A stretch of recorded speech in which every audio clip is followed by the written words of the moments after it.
नमस्कार, मैं हूं doctor Vibhavari Patil from Ayush hospital Kharghar. जैसा कि आप जानते हैं कि आजकल 10th और 12th स्टैंडर्ड के बोर्ड एग्ज़ाम्स चल रहे हैं और हमको रोज़मर्रा की अपनी प्रैक्टिस में एज ए साइकेट्रिस्ट बहुत सारे बच्चे जो एग्ज़ाम स्ट्रेस से गुज़र रहे हैं या जिनको एग्ज़ाम्स के लिए पढ़ने में दिक्कतें आ रही है हम देख रहे हैं। तो ये वीडियो हमने आपको इसकी गाइडेंस के लिए बनाया है। एग्ज़ाम स्ट्रेस या एग्ज़ाम फोबिया क्या होता है?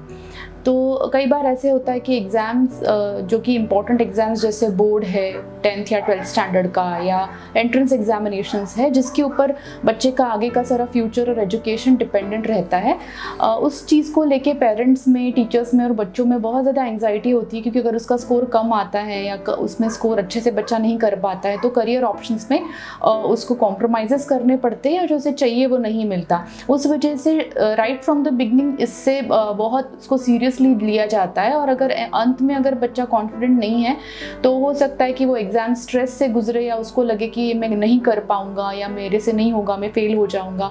तो या फिर उसे डर लगता है कि मैं एग्ज़ाम देने जाऊंगा ही नहीं क्योंकि मैं फेल हो जाऊंगा। तो इसे एग्ज़ाम स्ट्रेस या एग्ज़ाम फोबिया कहा जाता है। एग्ज़ाम स्ट्रेस या एग्ज़ाम फोबिया के मेन रीजंस क्या है या किस वजह से ये होता है? तो सबसे महत्वपूर्ण बात यह है कि जैसे मैंने पहले भी कहा कि ये बहुत इंपॉर्टेंट एग्ज़ाम होता है लाइफ का जिसके ऊपर ये जिसे करियर डिफाइनिंग एग्ज़ाम बोला जाता है। उस वजह से बच्चा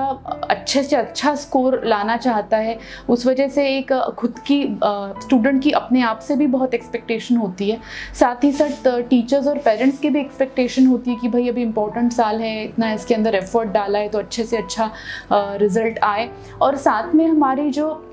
एग्ज़ाम प्रणाली है या जो हमारी एग्जामिनेशन सिस्टम या एजुकेशन सिस्टम है उसमें भी ये है कि ये जो कुछ 10+2 या उसके साथ आने वाले एंट्रेंस एग्ज़ाम्स है जैसे इंजीनियरिंग या मेडिकल एंट्रेंस एग्ज़ाम, उसके ऊपर बहुत ज़्यादा फोकस है बिकॉज उसी के स्कोर के ऊपर आगे का करियर डिपेंड होता है। तो उस वजह से बच्चा बहुत ज़्यादा स्ट्रेस में जाता है बिकॉज उसका करियर इसके ऊपर डिपेंडेंट है। इसके सबसे ज़्यादा कॉमनली दिखने वाले सिम्टम्स या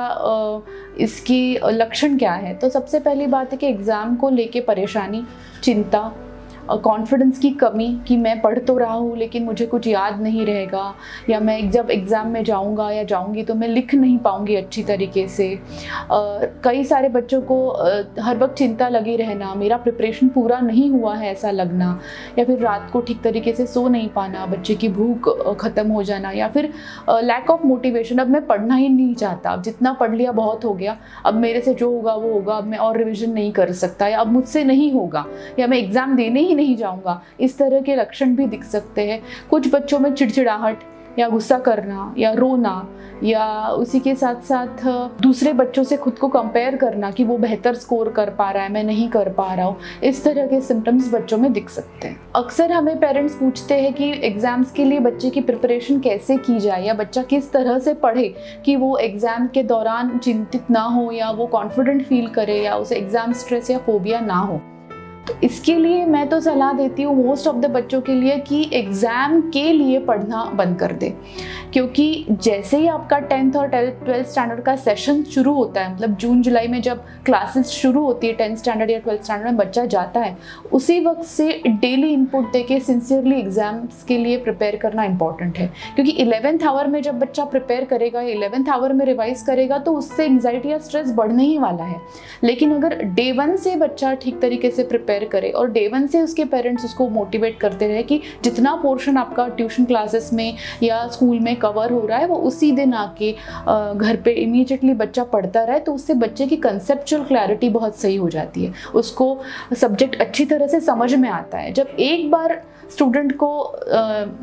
जो भी पढ़ाई है वो समझ में आ गई है तो उसको लेटर ऑन रिविजन्स करने में आसानी होती है, उसके रिविजन्स आसान हो जाते हैं और कॉन्फिडेंस बढ़ता जाता है। उसके साथ ही साथ कई बार क्लासेस में और स्कूल्स में जो मॉक टेस्ट्स होती है या प्रीलिम टेस्ट्स होती है, तो मैंने ऐसे भी कई सारे बच्चे देखे हैं कि ये मॉक टेस्ट और प्रीलिम टेस्ट्स को सीरियसली नहीं लिया जाता और अंत में फिर बहुत स्ट्रेस बढ़ता जाता है।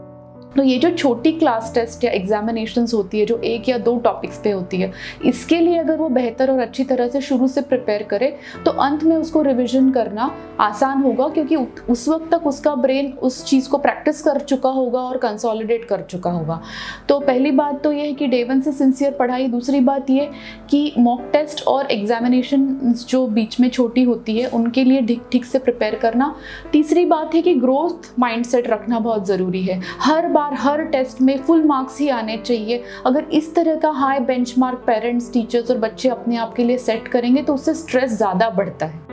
और स्ट्रेस बढ़ने की वजह से बच्चा जो पढ़ता है उसके लिए भी फुल आउटपुट अपना नहीं दे पाता। मेरा ये सलाह रहेगी टीचर्स से और पेरेंट्स से कि अगर बच्चा पहली टेस्ट में कम भी स्कोर करता है और उसके बाद आने वाली टेस्ट में अगर उसके मार्क्स 5 या 10 से बढ़ते हैं तो इसका मतलब है बच्चा प्रोग्रेस कर रहा है, वो स्टूडेंट प्रोग्रेस कर रहा है। तो rather than keeping the focus on the score, keep the focus on the increasing trend of the score. That becomes, मतलब वो ज़्यादा बच्चे के लिए फायदेमंद रहेगा, क्योंकि उसको मोटिवेशन मिलेगा कि हाँ मैं एफर्ट डाल रहा हूँ और हर प्रोग्रेसिव एग्जाम में या प्रीलिम एग्जाम में मेरा स्कोर बढ़ रहा है। फोर्थ और इम्पॉर्टेंट पॉइंट ये है कि जो रिविजन्स है एग्जाम के वो जल्दी शुरू किए जाए। मतलब टेंटेटिव डेट्स जो 10th और 12th एग्जाम्स की होती है वो टेंटेटिवली सबको मालूम होती है,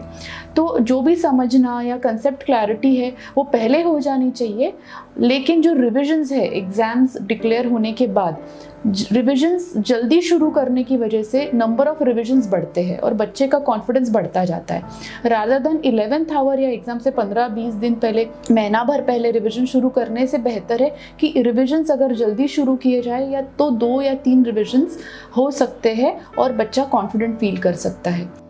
और फिफ्थ मोस्ट इम्पॉर्टेंट पॉइंट ये है जो पेरेंट्स टीचर्स के लिए बहुत इम्पॉर्टेंट है, ये है कि बच्चे को कंपेयर ना करें। बहुत बार ऐसा होता है कि अलग अलग बच्चे अलग अलग तरीके से पढ़ते हैं, और मोस्ट इम्पॉर्टेंट थिंग कि अगर हम कंपेयर करेंगे कि अरे वो स्टूडेंट भी तुम्हारे साथ तुम्हारी क्लास में पढ़ता है, तुम्हारे साथ तुम्हारी ट्यूशन में वो एग्ज़ाम देता है, तो उससे तुमसे बेहतर स्कोर क्यों आता है, तो ये एक तरह से स्टूडेंट के लिए डीमोटिवेटिंग है। तो और कई बार पेरेंट्स भी बहुत डेस्परेट हो जाते हैं कि भाई बच्चा इतना कर रहा है तो स्कोर क्यों नहीं आ रहा है, तो उस वजह से और बच्चा एग्ज़ाम के पहले ही डीमोटिवेट होता है। तो कंपैरिजन अवॉइड करनी चाहिए हर केस में। हाँ, इसको इस तरह से बच्चे के सामने कहा जा सकता है कि देखो वो भी कर रहा है तो तुम भी कर पाओगे, या जितना उससे जाके एडवाइस लो कि वो किस तरह से तुम्हारा दोस्त पढ़ रहा है या वो किस तरह से कर रहा है तो हम भी उस तरह से करेंगे। सो उससे बच्चे को मोटिवेशन मिलता है। अगर इस तरह से कंपैरिजन की जाए तो उससे डिमोटिवेट हो जाता है बच्चा। अब सबसे इम्पॉर्टेंट पॉइंट ये है कि अगर बच्चा ऑलरेडी एग्जाम एंग्जाइटी में है या उसको ऑलरेडी चिंता हो रही है तो क्या किया जा सकता है पेरेंट्स की तरफ से और टीचर्स की तरफ से। तो सबसे पहली बात तो मैं पेरेंट्स को ये बोलती हूँ कि अपने बच्चे में फेथ रखिए, उनको कहिए कि ये सिर्फ एक एग्ज़ाम है, अगर आप इसमें नहीं भी कर पाए तो कोई बड़ी बात नहीं है, कोई जीवन मरण का क्वेश्चन नहीं है, एग्ज़ाम फिर से भी दी जा सकती है और जितना आपको आ रहा है, जितना आपसे हो रहा है उतना कीजिए, जो बेस्ट एफर्ट आप डाल सकते हैं उतना करिए, स्कोर के बारे में चिंता ना करिए। जब तक पेरेंट अपने बच्चे को नहीं बोलेंगे तब तक बच्चा कॉन्फिडेंट फील नहीं करता। दूसरी बात, एग्ज़ाम स्ट्रेस में अगर बच्चा है तो बेहतर है कि उसका टाइम टेबल और एग्ज़ाम का शेड्यूल ठीक तरीके से, पढ़ाई का शेड्यूल बनाया जाए और उसी के साथ रिक्रिएशन के लिए, रेगुलर एक्सरसाइज के लिए या मेडिटेशन प्राणायाम के लिए सेपरेट से समय उस बच्चे को दिया जाना चाहिए। अगर ये सारी चीज़ें अलॉन्ग विथ पढ़ाई लिखाई बच्चा करता है तो वो बेहतर रिजल्ट्स ला सकता है, क्योंकि पूरा वक्त बच्चा सिर्फ पढ़ रहा है, उसको दूसरा कोई रिक्रिएशन नहीं है, कुछ नहीं है, तो उस वजह से और ज़्यादा स्ट्रेस बिल्डअप होता है। तो रेगुलर एक्सरसाइज आधे घंटे के लिए, पौने घंटे के लिए, उसी के साथ साथ ब्रीदिंग एक्सरसाइजेज जैसे प्राणायाम या योगा है, अगर ये उसकी शेड्यूल में इंट्रोड्यूस किया जाए तो एग्ज़ाम स्ट्रेस को कम किया जा सकता है। बहुत बार ये होता है, पेरेंट्स पूछते हैं कि पढ़ता तो है लेकिन परेशान हो जाता है, तो बहुत देर तक मोबाइल पे या सोशल मीडिया पे टाइम स्पेंड कर रहा है बच्चा, बहुत ज़्यादा समय अपने दोस्तों के साथ डिस्कशंस में गवा रहा है या वो बहुत अपनी पढ़ाई से डिस्ट्रैक्ट हो रहा है, तो इसके लिए क्या किया जा सकता है। तो हम लोग पेरेंट्स को सलाह देते हैं कि अगर बच्चा डिजिटल एज में पैदा हुआ है, अगर वो शुरू से ही गैजेट्स या सोशल मीडिया यूज़ कर रहा है, तो all of a sudden exam का कह के उसको कम्प्लीटली अगर बंद किया जाए तो वो कई बार काउंटर प्रोडक्टिव होता है। तो पेरेंट्स को ये सलाह है हमारी कि इस टाइम लिमिट दे दी जाए कि अगर सोशल मीडिया यूज़ करना है या मोबाइल या इंटरनेट किसी और चीज़ के लिए यूज़ करना है पढ़ाई छोड़ के, तो उसके लिए एक टाइम सेट कर दिया जाए कि ये आधे घंटे में you can use social media, या इस आधे घंटे में आप टीवी देखिए। और जैसे ही वो टाइम लिमिट ख़त्म होती है, बच्चे को ये रिमाइंड करा दिया जाना चाहिए कि अब टाइम लिमिट ख़त्म हो गई है, आप ये गैजेट अब बंद कर दीजिए। दूसरी बात, ये जो कंपैरिजन है बच्चों का एक दूसरे से, ये भी एक डिस्ट्रैक्शन की तरह काम कर रहा है कि बच्चे अपने आप को पीयर्स से या दूसरे किसी से कंपेयर कर रहे हैं। उस वजह से भी बहुत बार बच्चा डिस्ट्रैक्ट हो जाता है और अपने गोल से हट जाता है। तो पेरेंट्स को ये सलाह रहेगी कि अपने बच्चों से पढ़ाई के अलावा और दूसरे चीज़ों के बारे में भी डिस्कस कीजिए। हर वक्त अगर घर में पढ़ाई और उस बारे में ही डिस्कशन होते रहे तो बच्चा उस वजह से भी कई बार बोर हो जाता है और करना छोड़ देता है। तो ये एक चीज़ है उसको मोटिवेट करने के लिए। तो डिस्ट्रैक्शंस को अगर मैनेज करना है तो मोस्ट इम्पॉर्टेंट थिंग है कि उसकी टाइम लिमिट सेट की जाए पहले से, और ये टाइम लिमिट आप बच्चे के साथ बैठ के डिसाइड कर लो कि कौन सा टाइम है उसके पूरे शेड्यूल में जब वो फ्री है या वो सबसे ज़्यादा बोर होता है या उस वक्त उसे सोशल मीडिया यूज़ करना पसंद है, और वो एक आधा घंटा बच्चे और पेरेंट ने दोनों ने मिल के डिसाइड करना है। और उसके बाद जैसे ही वो आधा घंटा ख़त्म हो जाए, पेरेंट्स ने बच्चों को रिमाइंड करना है कि उसका टीवी या मोबाइल यूज़ करने का समय ख़त्म हो गया है और वो अब पढ़ाई पे वापस जा सकता है। बहुत बार बच्चों के मन में भी ये विचार आता है कि अगर मैं फेल हो गया या मेरे कम मार्क्स आए तो क्या होगा, बिकॉज उसके मन में ये डर होता है कि पेरेंट्स डांटेंगे या नाराज़ हो जाएंगे या टीचर्स डिसअपॉइंट हो जाएंगे और उसके सारे करियर ऑप्शंस ख़त्म हो जाएंगे। तो जैसा कि सब लोगों को इस बारे में इंफॉर्मेशन है, ये सारी एंट्रेंस एग्जामिनेशंस जो भी है इंजीनियरिंग के लिए या मेडिकल एंट्रेंस या किसी और आर्किटेक्चर एंट्रेंस के लिए, तो ये हर साल होती है। अगर बच्चा एक एग्जाम में स्कोर नहीं कर पाया तो he can give a repeat attempt as well, या फिर वो चेंज भी कर सकता है। तो पेरेंट्स को हमेशा ये कहना है कि आप एफर्ट्स दीजिए, हम उसके लिए आपको मोटिवेट कर रहे हैं। अगर आप फेल भी हो जाते हैं तो कोई बात नहीं, फेल हो जाने के बाद भी आपने ट्राई तो किया एटलीस्ट। जब तक पेरेंट्स ये विश्वास अपने बच्चे को नहीं देंगे तब तक बच्चा कॉन्फिडेंट फील नहीं करेगा। बहुत बार ये भी सवाल उठता है कि पेरेंट्स या टीचर्स का एटीट्यूड कैसा होना चाहिए अपने एग्जाम गोइंग बच्चे के साथ, या उसको किस तरह से हम हैंडल करें घर पे कि बच्चा बेहतर परफॉर्म कर पाए, अच्छा स्कोर ला पाए। तो हम ये सलाह देते हैं कि पेरेंट्स ने सबसे पहले अपने बच्चे का जो भी उसको करना है, अगर वो मेडिकल या इंजीनियरिंग या जो भी कुछ चीज़ उसने अपने लिए करियर ऑप्शंस चूज़ किए हैं, वो खुल के बिफोर ऑप्टिंग 11th या 12th में बिफोर ऑप्टिंग ही उसके साथ बैठ के ठीक तरीके से डिस्कस करें। अपने बच्चे की चॉइसेस को ध्यान में ले, रादर देन खुद की चॉइसेस अपने बच्चे के ऊपर इम्पोज करे। बैठ के एक कंसेंसस से डिसीजन ले और उसके बाद बच्चे को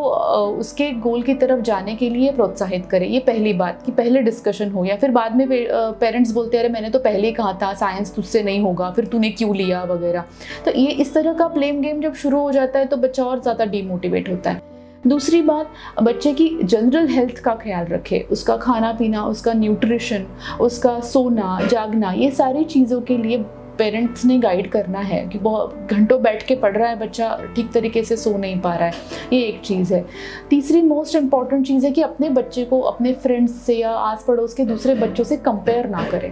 ये कंपैरिजन मोस्टली फैमिलीज़ में शुरू होती है या दूसरे रिश्तेदारों के बच्चों के साथ शुरू होती है, उस वजह से बच्चा ज़्यादा डीमोटिवेट होता है। तो ये कुछ चीज़ें हैं जो पेरेंट्स ने ध्यान में रखनी चाहिए। टीनेजर या जो एग्ज़ाम गोइंग बच्चा होता है वो कहता है कि प्रिपरेशन तो सारी हो गई है, लेकिन एग्ज़ाम के दिन मुझे बहुत परेशानी होती है, घबराहट होना या उल्टी जैसा लगना या एग्ज़ाम देने से ही कतराना, ऐसा लगता है कि मैं कहीं भाग जाऊँ, मैं एग्ज़ाम ना दूँ क्योंकि मैं फ़ेल हो जाऊँगा। तो मैं स्टूडेंट्स को हमेशा कहती हूँ कि अगर एग्ज़ाम के पहले दिन हो सके तो जितना हो सकता है अपना शेड्यूल रिलैक्स रखें। अंत समय तक पढ़ने से बहुत अच्छा स्कोर आता है ऐसा नहीं होता। बेहतर है कि जो अपनी एक्सरसाइज रूटीन है, जो आपका नॉर्मल रूटीन जो सारे एग्ज़ाम की प्रिपरेशन के दौरान रहा है, वही रूटीन आप एग्ज़ाम के पहले दिन भी रखें और डीप ब्रीदिंग एक्सरसाइजेस करें जो योगा या प्राणायाम है, जिससे एंजाइटी और स्ट्रेस बच्चे का सबसे कम हो। अपनी नींद एग्ज़ाम में जाने से पहले दिन पूरी रखें, 7 to 8 आवर्स स्लीप होनी चाहिए, क्योंकि अगर कम नींद हुई हो तो मेमोरी ख़राब हो जाती है और बच्चा आयन वक्त पे रिकॉल नहीं कर पाएगा।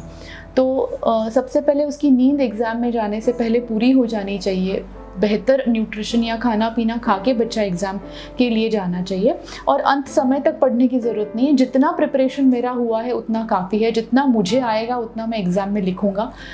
स्कोर की चिंता मत करो, यही मैं पेरेंट्स से कहूँगी कि जो तुमको आता है पेपर में लिख के आओ,